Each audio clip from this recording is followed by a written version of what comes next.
That day that many Helldivers are always excited to log in to see is the day of a new Warbond. The Control Group Warbond has officially dropped in Helldivers 2, so let's go over some of the extra details we can learn now that it has officially hit the game. So per the usual, the Warbond is the usual flat out cost of about $10 US or 1,000 super credits. And everything in the Superstore attached to this Warbond is an additional 860 credits. So if you want the defibrillator light armor, as well as the helmet, cape, emblem, as well as a maniacal laughter emote, if you want all of them, then you will have to get an extra 860. So if you want to make it simple just to clear the board, you can get 2,000 super credits in about $20 US, and you can wipe the board without having to do much. Starting with potentially the most unique weapon Helldivers has added, we have the VG70 variable, which shown in the trailer and in the previews, this is basically a weird version of a punt gun, or I forget what the phrase is, but it's that weird kind of box gun that has several barrels but has bullets lined down every barrel that is able to achieve an insane rate of fire. Although this doesn't seem to have an insane rate of fire in comparison, it does act very similar. It has 49 shots in its mag and 7 barrels, which means aside from the usual fully automatic fire, it can have 7 volleys shooting from each barrel, or it can have that special spicy version that unloads all ammo from all barrels at once, shooting 49 rounds all in one massive punch, likely to give recoil to send your Helldiver flying. Now, unfortunately, this isn't like the double-edged sickle, where it does have the ramp up or various armor penetrations between each version. It seems like it is a just flat-out light pen, which is a little bit disappointing just because I think among the people that enjoy just having medium penetration all the time and prefer to be a little less accurate if it means we can have medium pen. Either way, it is certainly going to be interesting seeing what this can do on the field, considering its versatility in terms of instant power. Because between the usual AR shots, the modified weird shotgun blast, and the just literal punt gun in Helldivers, yeah, it's going to shake up the meta a little bit for sure. Possibly doing the opposite, we do have the Epoch, which is basically you took the Scorcher and condensed it into a shoulder-fired, basically energy ball launcher. At the same time, though, it has lots of notes where it is explosive, heavy armor penetrating, and charge up. However, this may already run into issues where it is a kind of shoulder-fired heavy penetration weapon that seems designated for crowd control. And in that essence, if we want crowd control, we do have plenty of other good options. So this may be another case of has plenty of competition. And the fact that it isn't anti-tank means that it'll run into issues running into some heavy armor in the field. So at that point, once that happens, most people end up using the recoilless or the more traditional anti-tank explosives. So it's going to be in a weird state, I think, for the Epoch. It might be useful, but like I said, it might be a crowd control burst rocket in a way. So the risk of danger also blowing yourself up, it may not exactly be worth it depending on the unsafe or unsafe mode bonuses. Now, to my surprise and my enjoyment is that the laser sentry has a detail that I was desperately hoping for was true. So in this version of the laser sentry, it is taking after the laser cannon and not the scythe. It is basically big boy scythe because it is up to heavy armor penetrating, which means aside from heavy armor, it can deal with almost anything on the field. As we can see even in the trailer, it deals with a Hulk frontal armor.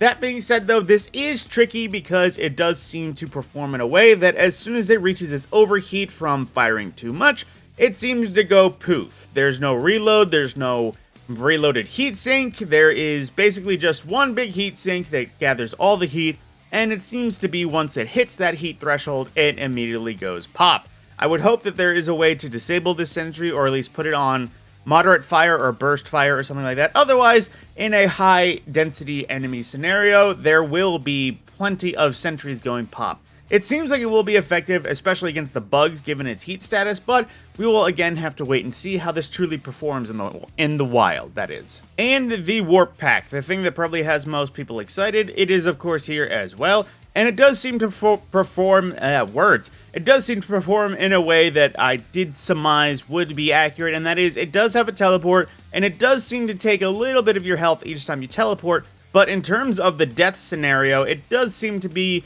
more along the spamming, because right there after a Helldiver takes 3 jumps back to back, suddenly out of nowhere they go poof. And it does seem to be also lethal, because we clearly see that some things when you warp into them, they go splat. I don't know if it's due to the small singularity collapse, or it's just you taking up the space they were, so suddenly you replace them and they just get obliterated. Either way, it would be exciting to see how exactly damaging this lift pack can be, just because of the sake of, man, can we insta-gib chargers if we time it correctly? Making it so that instead of trying to teleport through them, we try to teleport in them and just try to make them go pop. Last, for the weapons, we have the new arc grenade, which just based off stats is already looking not too great, because it does seem to be similar to the way that the de-escalator works, where it is a one-time arcing explosive. This does not appear to be stunning in the end. So it is basically just a electric grenade that will arc through nearby combatants, but it doesn't seem to carry a lot of punch in comparison to the other grenades. This will likely make troopers and the smallest bugs, just immediately go pop, maybe deal with the Volus, but at the same time, depending on the limits of the arc and just the general low damage, it would be only for light enemy crowd control. And unfortunately, there's some grenades that just do that plain better already. Not to mention, like I said, the only thing that damages this less is the non-lethal grenades and the pyrotech, and that is just based off stats though. The literal throwing knife does more damage than a arc grenade, a lightning grenade. So I can foresee this possibly getting a buff in the future. It does have decent enough pen, but like I said, it has plenty of other grenades to compete with to actually replace it or even get close to being useful in the field. Then the armor, the new perk being Adreno-Defibrillator, providing one-time short-lived resuscitation upon death, giving the Helldiver's body still intact. So, of course, if you get absolutely obliterated and exploded and lose limbs, you won't be able to be resurrected, but if you just get shot, slashed, and fall over, then that is not a problem. It also has bonus benefits of increasing stem effect duration by 2 seconds, as well as 50% general resistance to arc damage. So this could be pretty effective in the field against the Illuminates with a little bit extra arc damage and resisting their damn arc towers. Aside from that though, there is that little issue of temporary resurrection, because they did mention in the Steam page with a little preview of this that your health constantly drains after using this armor's perk and resurrecting yourself. It is not known whether or not at current, at least by me, if you can stim or otherwise be stimmed by like other pistols and other people to extend that duration of life. So this may be just an extra 30 seconds to stick it to whatever killed you. Otherwise, I don't think you're exactly going to continue on fighting after that defib. It's meant as a last stand or an extended last stand as opposed to a infinite resurrection. Of course, they did mention this is a one-time per life thing. So you will go down, you will resurrect, get an extra 30 seconds, get called back in, and have that extra 30 seconds to just kind of do what you can with it. But aside from that, there is this version, the Bleeding Edge, which is the medium armor version, the heavy armor variety in the Apollonian, which is also, once again, Adreno-Defibrillators, so this will definitely be chunky. And if you are a light armor enjoyer, the Adreno-Defibrillator version is in the Superstore for the AD11 Livewire. But once again, that is in the Superstore, and there is something to cover every range of light, medium, and heavy for the new armor. I know, personally, it gets annoying when a new perk gets introduced and we don't have one to cover every range, because personally I enjoy myself at medium, sometimes go light and sometimes go heavy, but sometimes you just, need the medium, and it's just not there sometimes. Thinking of the Siege Ready only having light and heavy.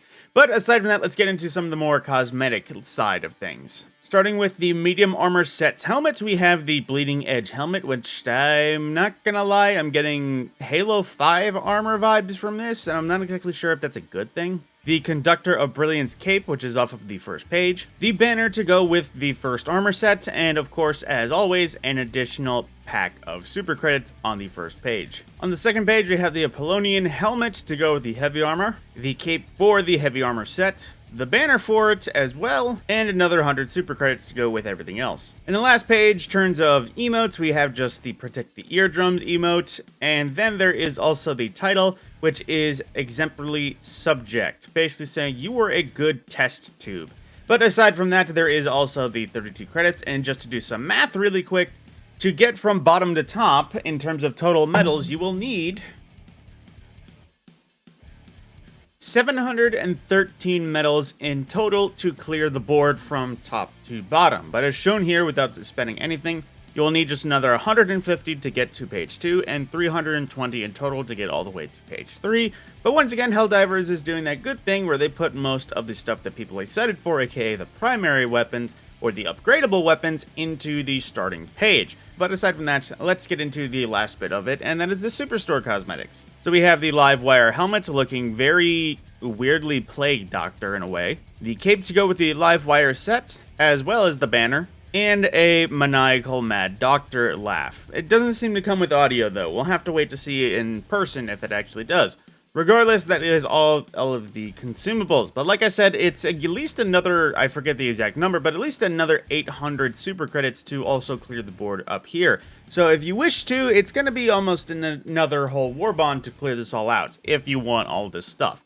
That being said, that is the Warbond in total in terms of costs and kind of what you can do just from window shopping. Like I said, there is some details that we learned just because of the release, but however, there is many details that we learned already on launch. So that being said, where the Epoch will fit in terms of the meta, I'm not exactly sure if it will be meta-defining or otherwise, but you know, it's going to be certainly a weird one. But with that, that is the end of the no, that was the last one. Control Group Warbond. So we have the variable, light penetration, the Epoch, heavy pen but not anti-tank, then their laser turret, which is basically a laser cannon automated, then the lift, or the warp pack, that is basically just going to be blink dashing, that if you blink dash too much will overload and destroy you, but also able to warp inside of enemies. Then a possibly underwhelming arc grenade, we'll have to see how it performs.